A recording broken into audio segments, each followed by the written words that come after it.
Sir हमारे पास गलत एक नहीं अनेक प्रकार के गलत हुए हैं। कहना मैं चाहूँगा तो विस्तार से 8-10 प्रमाणित हैं हमारे पास, जो हम पूरा प्रूफ के साथ प्रमाण कर सकते हैं। बीते पिछले वर्ष 2020 में बिना कोई कागजात के तौर पर हमारा गाय का शेड था, जहाँ जानवर बांधते थे, आयरन शेड से डाला था उसको कॉर्केट से। उसने पूर्व थाना प्रभारी जो नवलसाही के अंतर्गत में थे अब्दुल खान, वो जा करके गिरा दिए, उसको ध्वस्त कर दिए। जो कि इसके बाद हमने वो पूछा कि सर आपने क्या किए, हमारा ज़मीन में आप हमको कैसे गिरा दिए? अगर हमारे गोतिया लोगों ने बोल दिए तो कोई प्रमाण तो दिखाए होंगे ना सर। मेरा ज़मीन में, मेरे पास में मेरा ज़मीन है, मेरा गाय शेड था, आप गिरा दिए, तो उसका कोई प्रमाणित नहीं था, जो कि उनका फोटो भी रखा हूँ। एक गलती हो गया वहाँ पर। हमने सोचा चलो भाई बड़े लोग हैं, हम लोग गरीब आदमी फिर से उठा लेंगे अपना। उसके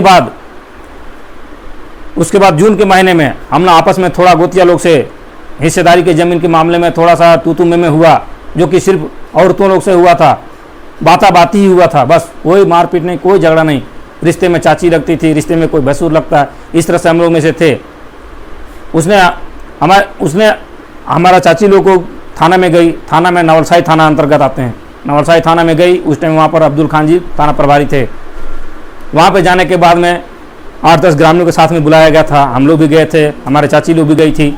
वहाँ से जो हमारी चाची लोग ने शिकायत की थी उनके पास, थाना प्रभारी के पास, और जो हमारी चाची जी गवाह लेके गई थी, उन्हीं गवाहों से थाना प्रभारी स्टेटमेंट लिए। उस टाइम में सुनील पासवान जी थे, सुनील पासवान को भी कुछ था उनका असिस्टेंट वहाँ पर। उसने सब ग्रामीणों के बीच में बताया गया, पूरा प्रमाणित हो गया कि सर किसी तरह से नहीं। 3 ग्रामीणों से पूछे थे उन्होंने कि क्या कोई मारपीट का सही मामला है या गलत मामला है। उस टाइम में कुछ भी, हर एक आदमी वही बात बोला, सर कोई किसी तरह से टच नहीं किया हुआ है, बस ज़मीनी मामला था, ज़मीन मामला में तू मैं करके हुआ है, बस हल्ला हुआ है, कोई मारपीट नहीं हुआ है। उसके बाद में थाना प्रभारी बोले ठीक है, जो थाना कोई बात ही नहीं हुआ है तो ज़मीनी मामला है, ज़मीनी मामले में जाकर समझा लेना उधर जाकर के। हम लोग मौखिक रूप से उन्हें छुट्टी दे दिए, हम लोग घर चले आए, जो भी लोग गए थे घर आ गए।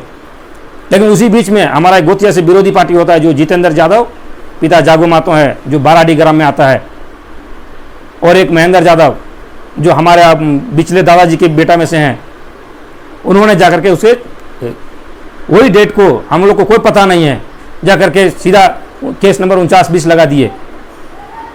और उसके बाद क्योंकि जिन्होंने पूछा था, जिस ग्रामीण गवाह के साथ में पूछा गया था स्टेशन में, पुलिस स्टेशन में, उसे कुछ भी नहीं हुआ।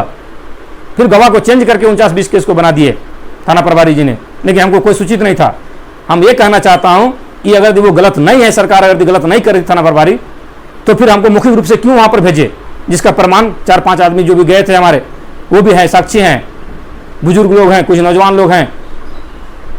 उसी समय हमको बता देते कि तुमने ऐसा गाली गलौज किया, कुछ नहीं किया, जिसमें उसमें ये भी प्रमाणित किया गया कि सर मैं उस मामले में, जो मैं सरजू मातो का बड़ा लड़का हूँ, ग्राम असनाबाद है मेरा, वहाँ पे पता चला कि ये भी हम वहाँ बताएं सर हमारा मामला नहीं आना चाहिए, क्योंकि मैं गांव में उस टाइम में घर में झगड़ा का मामला कोई नहीं है। झगड़ा जहाँ हुआ तू में जो भी हुआ है वो बारी में हुआ था, लेकिन वहाँ किसी तरह से कोई दखलंदाजी नहीं है मेरा।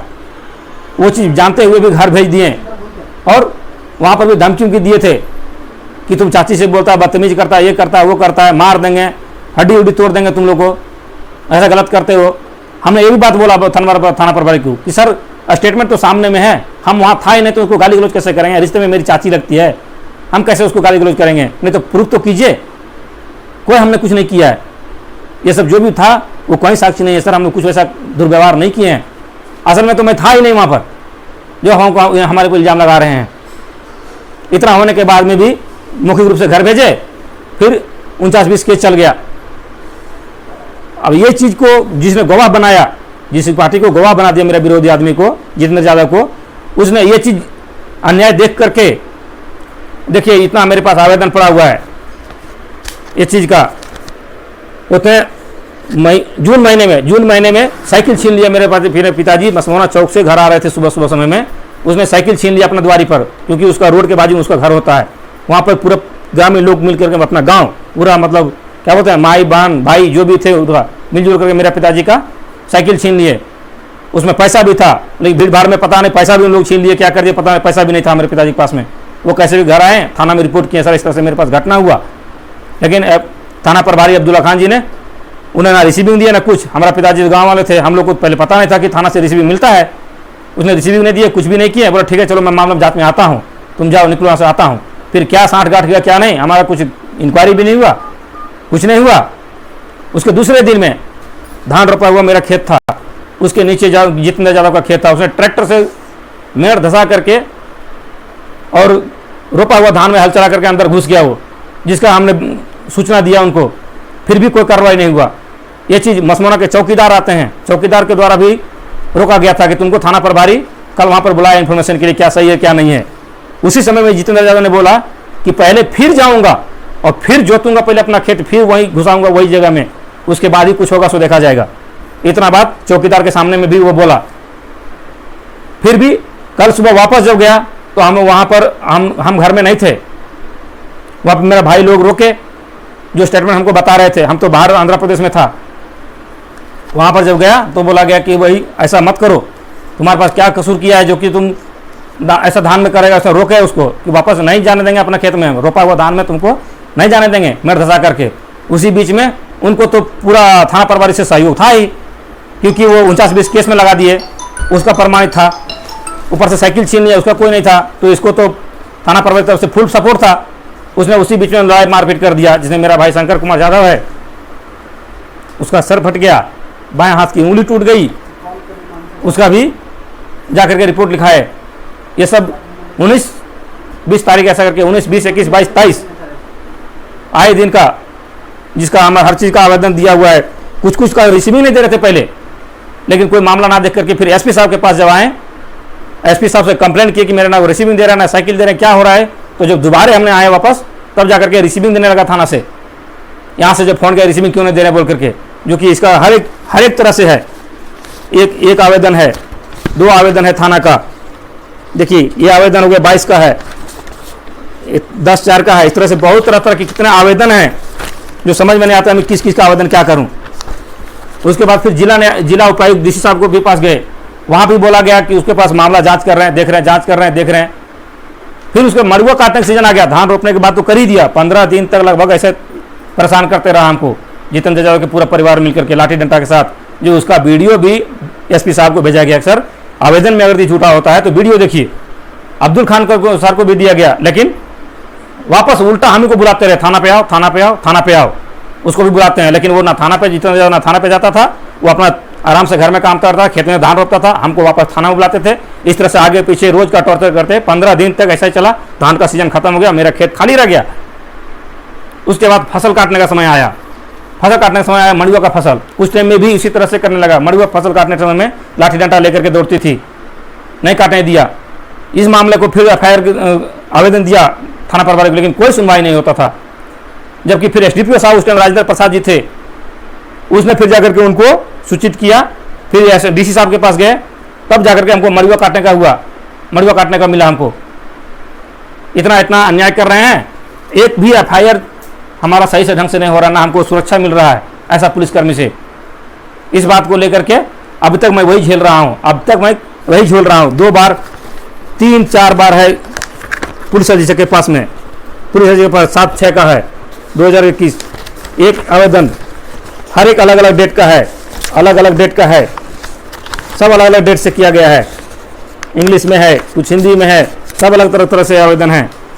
ऊपर से फिर जिला आयुक्त के पास में भी है। क्या करें, कहीं कोई गुहार सुनने वाला नहीं है। जिला आयुक्त दिखा गया है, जिला उपायुक्त डीसी साहब के पास गए थे, 25/2/2021 को गए हैं एक आवेदन। ये देखिए 29/10/2020 को गए हैं जिला आयुक्त के पास में कि हमारे पास हो रही बीती अन्याय को, या तो हम गलत करते हैं तो हमारे को सजा दीजिए, और ना हमारे पास हो रहे अन्याय को आप समाधान कीजिए। और ऐसा दुरुपयोग कर रहे हैं अब्दुल खान जी, उन पर एक एफआईआर करा दीजिए। लेकिन अभी तक ना कोई एफआईआर हो रहा है, एफआईआर भी नहीं करवा देते हैं, ना ही तो अभी तक मेरा साइकिल मिला हुआ है, जो कि डीसी साहब के ऑर्डर होने के बाद में सिर्फ साइकिल थाना में मौजूद है, लेकिन हमको ना मिल रहा है ना कुछ कर रहे हैं।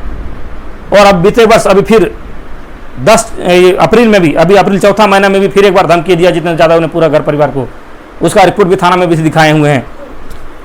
अब क्या करें, हम तो यही गुहार रहना चाहते हैं, ऐसा करके हम लोग पुलिसकर्मी जो करते हैं हमारे पास में, हम क्या करें, किसके पास जाएं? थाना नहीं सुना तो एसपी साहब के पास गए, एसपी साहब है तो जैसे आवेदन देखते हैं कि आ गया, फिर थाना प्रभारी के विरुद्ध में एफआईआर लेकर के वो सीधे डांट के भगा देते हैं, चलो बाहर जाओ हम देख लेंगे, चलो बाहर जाओ हम देख लेंगे। अब क्या करें हम?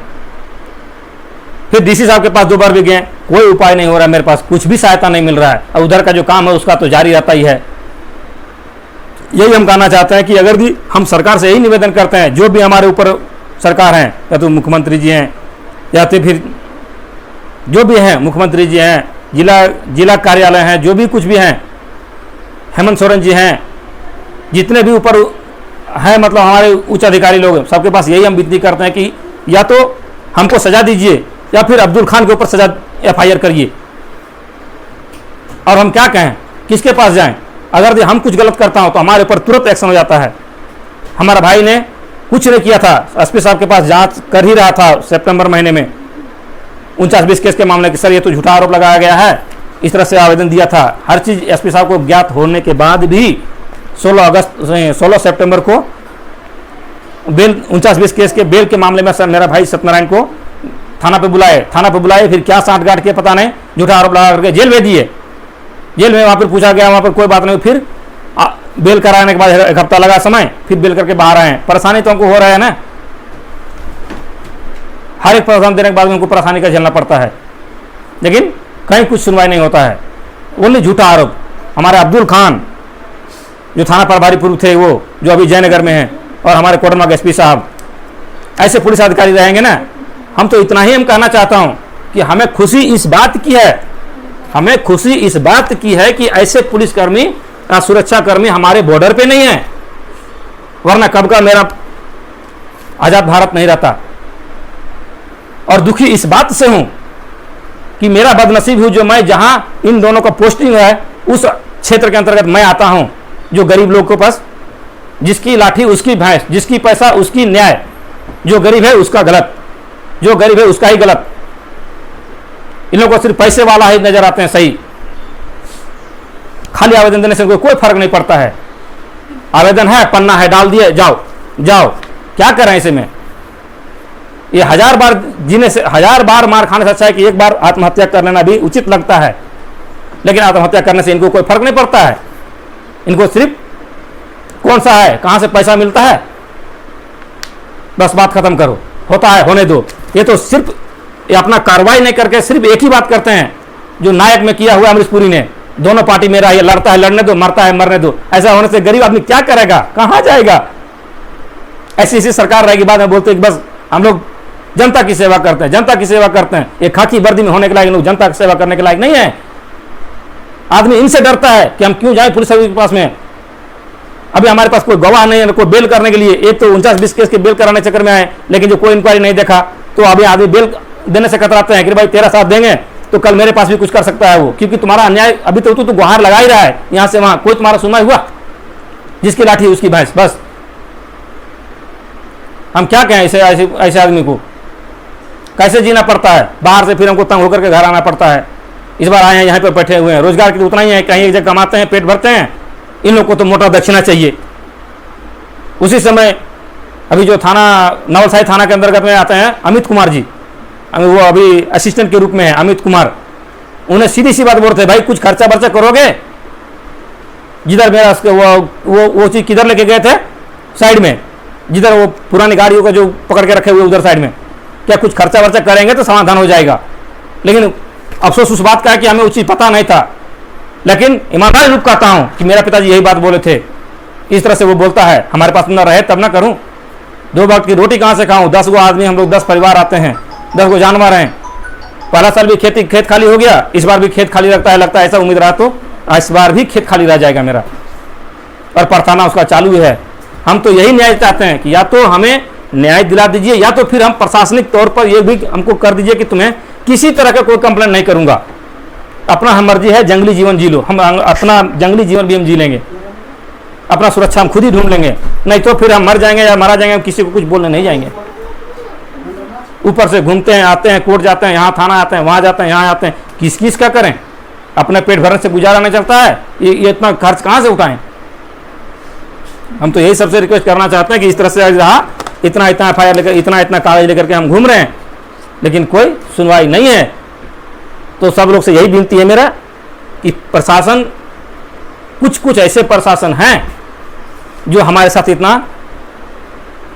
अपना ईमानदारी या फिर उसको अब विपरीत बेईमानी बोलिए, ये चीज़ प्रस्तुत कर रहे हैं, जो हमारे उनके पास इतना हम लेके पड़े हैं। तो काहे कोई उम्मीद रखेगा ऐसे प्रशासन से कि प्रशासन हमारे गांव में है या हमारे ऐसे प्रशासन तो हमको उचित मिलेगा या न्याय मिलेगा? यही हम कहना चाहते हैं, या तो हमें दंड दीजिए छानबीन करने के बाद, या तो फिर जो गलत कर रहा है पुलिस अधिकारी उसको दंड मिलना चाहिए। जो नंबर 1 में अब्दुल खान आते हैं, उनके ऊपर FIR करने के लिए DC साहब के पास गए, 4 बार DC साहब के पास गए, हर 2 महीने में, हर 1 महीने में अलग अलग मिलकर के जो जिसको रहा, हम बाहर गए तो भाई रहा, पिताजी रहे, वो एक्शन नहीं है। DC साहब के पास गए, वो एक्शन नहीं है। अब क्या कारण है कि हमारा ना सुनवाई हो रहा है? अगर हम गलत हैं तो हम ही को अंदर कर दिए प्रमाण के साथ। क्या कारण है SP साहब और क्या अब्दुल खान का लिंक है जो हम आपस में लड़ती हुई देख करके सब चुप लगाते हैं, उल्टी बोलते हैं। जैसे मैं ऑफिस जाता हूं बोलते फिर आ गया तुम, और बाहर कर देते हैं। ऐसी हालत रहेगी तो हम कहां जाएंगे? ऐसे हमारे सुरक्षा कर्मी हैं, यही गुहार हम हर बार लगा रहे चाह रहे हैं, घूम रहे हैं, जा रहे हैं, कोई फर्क नहीं पड़ने वाला है। और कितना दूर जाएंगे? जाते जाते बोलते हैं जितने जाते जाते तो हमारा अपना दाना जो परिवार कैसे चलाएंगे, या हम वहीं दौड़ रहेंगे आगे पीछे करके। मैं इतना ही बोलना चाहता हूं कि जहां जहां भी लोग जाएंगे, अभी यहां से फिर चले गए थाना जयनगर चले गए, वहां भी वो क्या करते होंगे नहीं मालूम, लेकिन यहां से वहां ट्रांसफर कर देने से हमारा दुख तो दर्द नहीं हुआ। 6 महीना हमको लगातार 6 महीना हमको ऐसे प्रताड़ना किए हैं। ऐसा आदत तो वहां भी लगा रहेगा उनका। तो सीधे बोलता था अब्दुल खान, सीधे बोलता था जहां जाना है जाओ, जिसका मोबाइल का रिकॉर्डिंग भी मेरे पास है। अब क्या करें? आप लोग से यही विनती है, सरकार से चाहते हैं जो भी ऊपर हैं इन लोग से ऊपर, या तो हमको न्याय दिलाइए सर, वरना हमारे पूरे परिवार को सूट ऑर्डर दे दीजिए। ना रहेगी गरीब, ना होगी गलती। जो ही गरीब है वही गलती है। किसके नजर में? अब्दुल खान, अमित कुमार और हमारे SP साहब कोडरमा के। उनको यह नहीं समझ में आता है कि वो हमको कितनी बार परेशान हो रहा है। वो उल्टा बोलता आ गया फिर तो मुझे परेशान करने के लिए, जाओ बाहर। वो अपना कर्तव्य नहीं निभा करके हमको उल्टा बाहर कर देते हैं, जाओ बाहर, देख लेंगे जो होगा सो। और हम क्या बताएं? यही है मेरी विनती कहिए या पुकार कहिए या फिर हर जनता का आवाज कहिए।